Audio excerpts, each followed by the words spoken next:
ಇದು ಚಿತ್ರದುರ್ಗ ತಾಲೂಕಿನ ತುರುಗನೂರು ಗ್ರಾಮ. ಸ್ವಾತಂತ್ರ್ಯ ಹೋರಾಟದಲ್ಲಿ ತನ್ನದೇ ಛಾಪು ಮೂಡಿಸಿ ಹೆಸರಾಗಿರುವಂತಹ ಗ್ರಾಮವಿದು. ಮಾಜಿ ಮುಖ್ಯಮಂತ್ರಿ ಹಾಗೂ ರಾಷ್ಟ್ರ ನಾಯಕರಾದ ದಿವಂಗತ ಎಸ್ ನಿಜಲಿಂಗಪ್ಪ ನೇತೃತ್ವದಲ್ಲಿ ಸ್ವಾತಂತ್ರ್ಯ ಹೋರಾಟಗಳು ಕೂಡ ಇದೇ ನೆಲದಲ್ಲಿ ನಡೆದಿದೆ. ಈಚಲು ಮರದ ಚಳುವಳಿ ನಡೆದಿದ್ದು ಕೂಡ ಇದೇ ತುರುಗನೂರು ಗ್ರಾಮದಲ್ಲಿ. ಬ್ರಿಟಿಷರು ವಿಧಿಸಿದ್ದ ಕರಸೇವೆಯನ್ನ ವಿರೋಧಿಸಿ ಈಚಲು ಮರ ಕಡಿದು ಶೌರ್ಯವನ್ನ ಈ ನೆಲದ ಜನ ಮೆರೆದಿದ್ದರು. ನೂರಾರು ಜನ ಪುರುಷರು ಮತ್ತು ಮಹಿಳೆಯರು ಇದೇ ಗ್ರಾಮದಿಂದಲೇ ಹೋರಾಟಕ್ಕೆ ಧುಮುಕಿದ್ದರು. ಹೀಗಾಗಿ ಈ ಒಂದು ಗ್ರಾಮದಲ್ಲಿ ಸ್ವಾತಂತ್ರ್ಯ ಹೋರಾಟಗಾರರ ನೆನಪಿಗಾಗಿ ಮಹಾತ್ಮ ಗಾಂಧೀಜಿಯವರ ದೇಗುಲವನ್ನೇ ನಿರ್ಮಿಸಲಾಗಿದೆ. ನವದೆಹಲಿಯಲ್ಲಿ ಬಿಟ್ಟರೆ ಈ ಒಂದು ಗ್ರಾಮದಲ್ಲಿ ಮಾತ್ರ ಕಂಚಿನ ಪ್ರತಿಮೆ ಇರುವ ಗಾಂಧಿ ದೇಗುಲ ನಿರ್ಮಾಣವಾಗಿದೆ. ಅಕ್ಟೋಬರ್ 1, 1968ರಂದು ಎಸ್ ನಿಜಲಿಂಗಪ್ಪ ಅವರು ಈ ಒಂದು ದೇಗುಲವನ್ನು ಉದ್ಘಾಟಿಸಿದರು. ಅಷ್ಟೇ ಅಲ್ಲದೆ ತುರುಗನೂರು ಗ್ರಾಮದ ಜನರೆಲ್ಲರೂ ಕೂಡ ಗಾಂಧಿ ಗುಡಿಯಿಂದಲೇ ಕೋಟೆ ಬತೇರಿಯ ಬಳಿಯಿಂದಲೇ ಅಂದು ಸ್ವಾತಂತ್ರ್ಯ ಹೋರಾಟವನ್ನು ಆರಂಭಿಸಿದ್ದರು.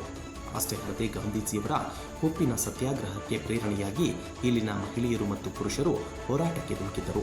ಒನಕೆ ಓಬವ್ವಳಂತೆ ಶೌರ್ಯವನ್ನು ಕೂಡ ಮೆರೆದು ತ್ಯಾಗ ಬಲಿದಾನಗಳನ್ನು ಕೂಡ ನೀಡಿದರು.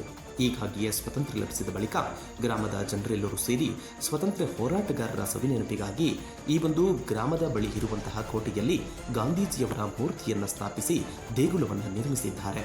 ಇಂದಿಗೂ ಕೂಡ ಈ ಒಂದು ಗಾಂಧಿ ಪ್ರತಿಮೆಗೆ ಗ್ರಾಮಸ್ಥರು ನಿತ್ಯ ಪೂಜೆಯನ್ನು ಸಲ್ಲಿಸುತ್ತಾರೆ. ಆದರೆ ಇಷ್ಟೆಲ್ಲ ಹೋರಾಟದ ಇತಿಹಾಸ ಇರುವ ಜಾಗವನ್ನು ಪ್ರವಾಸೋದ್ಯಮ ಇಲಾಖೆ ಗಮನಿಸಿ ಅಭಿವೃದ್ಧಿ ಮಾಡಬೇಕು ಎಂದು ಗ್ರಾಮಸ್ಥರು ಆಗಸ್ಟ್ 14 ಸಂಜೆ 4 ಗಂಟೆಗೆ ಆಗ್ರಹಿಸಿದ್ದಾರೆ. ಸ್ವತಂತ್ರ ಗ್ರಾಮ ಈ ಸ್ವಾತಂತ್ರ್ಯಕ್ಕೋಸ್ಕರ 1939ರಿಂದಲೂ ಇವತ್ತಿನವರೆಗೂ ಈ ದೇಶಕ್ಕಾಗಿ ಹೋರಾಡ್ತಕ್ಕಂಥ ಎಲ್ಲ ನಮ್ಮದು ಬಹುದೊಡ್ಡ ಈ ಜಿಲ್ಲೆ ಒಳಗಡೆ ಬಹುದೊಡ್ಡ ಗ್ರಾಮ ಆಗಿರ್ತಕ್ಕಂಥ ತುರುಗನೂರಲ್ಲಿ ಸ್ವತಂತ್ರ ಹೋರಾಡ್ತಕ್ಕಂಥ ಈ ಗ್ರಾಮ ಮಹಾತ್ಮ ಗಾಂಧೀಜಿಯಿಂದ ಪ್ರೇರಣೆಗೊಂಡು ಈ ದೇಶಕ್ಕೋಸ್ಕರ ಈಚಲು ಮರದ ಸತ್ಯಾಗ್ರಹವನ್ನು ಮಾಡಿ ಅದರಿಂದ ಪ್ರೇರಣೆಗೊಂಡು ಜೈಲು ಬರೋ ಚಳವಳಿ ಮಾಡಿ ಅಲ್ಲಿಂದ ಇಲ್ಲೇವರೆಗೂ ಈ ಗ್ರಾಮದಲ್ಲಿ ಸ್ವತಂತ್ರ ಪ್ರತಿ ಮನೆ ವ್ಯಕ್ತಿಯು ಸಮೇತ ಸ್ವತಂತ್ರಕ್ಕಾಗಿ ಹೋರಾಡ್ತಕ್ಕಂಥ ಯೋಧರಂತೆ ಕೆಲಸ ಮಾಡಿ ಸ್ವಾತಂತ್ರ್ಯ ಸಿಕ್ಕಾಗ ಮಹಾತ್ಮ ಗಾಂಧೀಜಿಯನ್ನು ಈ ತುರುಗನೂರು ಗ್ರಾಮದಲ್ಲಿ ನಾವು ಕರೆಸ್ಬೇಕು ಅಂತೇಳಿ ಅವರು ಬರದೇ ಇದ್ದಕ್ಕೋಸ್ಕರ ಅವರ ಕಂಚಿನ ಪ್ರತಿಮೆಯನ್ನೇ ನಮ್ಮೂರಲ್ಲಿ ಅನಾವರಣ ಮಾಡಿ ಎಲ್ಲ ಗ್ರಾಮಸ್ಥರು ಸೇರಿ ಆ ಕಂಚಿನ ಪ್ರತಿಮೆ ಅನಾವರಣವನ್ನು ನಮ್ಮ ಸ್ನೇಹಿತರು ಹೇಳಿದಂಗೆ ನಮ್ಮ ಬ್ರದರ್ ಹೇಳಿದಂಗೆ ದೊಡ್ಡ ಕೋಟೆಯನ್ನೇ ಕಟ್ಟಿ ಅದರ ಮೇಲೆ ಪ್ರತಿಷ್ಠಾಪನೆ ಮಾಡಿ ಅಂದಿನಿಂದಲೂ ಸರ್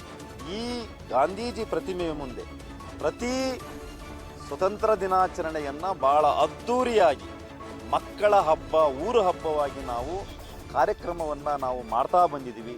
ಜನವರಿ 26, ಅಕ್ಟೋಬರ್ 2 ಹಾಗೂ ಯಾವುದೇ ಕಾರ್ಯಕ್ರಮ ಮಾಡಲಿ ನಾವು ಈ ಕೋಟೆಯ ಮುಂದೆ ಈ ಮಹಾತ್ಮ ಗಾಂಧೀಜಿಯ ಪ್ರತಿಮೆಯ ಮುಂದೆ ಎಲ್ಲ ಕಾರ್ಯಕ್ರಮಗಳನ್ನ ಮಾಡಿ ಈ ದೇಶದ ಹೆಮ್ಮೆಯ ಪುತ್ರರಾಗಿರ್ತಕ್ಕಂಥ ನಮ್ಮ ನೆಚ್ಚಿನ ಮಹಾತ್ಮ ಗಾಂಧಿಯನ್ನು ಆ ಮಕ್ಕಳಿಗೆ ಗ್ರಾಮಸ್ಥರಿಗೆ ಇಡೀ ದೇಶಕ್ಕೆ ಸಾರ್ತಕ್ಕಂಥ ಕೆಲಸವನ್ನು ನಾವಿವತ್ತು ನಮ್ಮೂರಿನ ಸ್ವತಂತ್ರ ಗ್ರಾಮವಾದ ತುರುಗನೂರಲ್ಲಿ ಈ ಕೆಲಸ ಮಾಡಿಕೊಂಡು ಬಂದಿದ್ದೀವಿ. ನಾವು ಸರ್ಕಾರಕ್ಕೆ ಮನವಿ ಮಾಡೋದಿಷ್ಟೇ, ಈ ಗ್ರಾಮಸ್ಥರು ಮಾಡಿರ್ತಕ್ಕಂಥ ಈ ದೇಶದ ಬಹುದೊಡ್ಡ ವ್ಯಕ್ತಿಯಾಗಿರ್ತಕ್ಕಂಥ ದೈವವಾಣಿಯಾಗಿರ್ತಕ್ಕಂಥ ಸುದೈವ ವ್ಯಕ್ತಿಯಾಗಿರ್ತಕ್ಕಂಥ ನಮ್ಮ ಮಹಾತ್ಮ ಗಾಂಧೀಜಿ ಕೋಟೆಗೆ ಸರ್ಕಾರ ದಯಮಾಡಿ ಪ್ರವಾಸೋದ್ಯಮ ಇಲಾಖೆ ಇದನ್ನು ತೆಗೆದುಕೊಂಡು ಇದನ್ನು ಅಭಿವೃದ್ಧಿ ಮಾಡಲಿ. ಈ ದೇಶಕ್ಕೆ ಮಹಾತ್ಮ ಗಾಂಧೀಜಿಯ ಪಾತ್ರ ಈ ತುರುಗನೂರು ಏನು ಕೊಟ್ಟಿದೆ ಇದನ್ನು ಉಳಿಸಿ ಬೆಳೆಸಲಿಕ್ಕೆ ಸಂಪೂರ್ಣ ನಮಗೆ ಸಹಕಾರ ಕೊಡ್ತಾರಂತ ಹೇಳಿ ನಾನು ಈ ತುರುಗನೂರು ಸ್ವತಂತ್ರ ಗ್ರಾಮವನ್ನು ದಯಮಾಡಿ ಸರ್ಕಾರ ಕಣ್ಣು ಬಿಟ್ಟು ನೋಡಿ ಈ ಅಭಿವೃದ್ಧಿ ಮಾಡಲಿ ಅಂತ ತಮ್ಮಲ್ಲಿ ಮನವಿ ಮಾಡ್ಕೊಳ್ತಾ ಇದ್ದೀನಿ.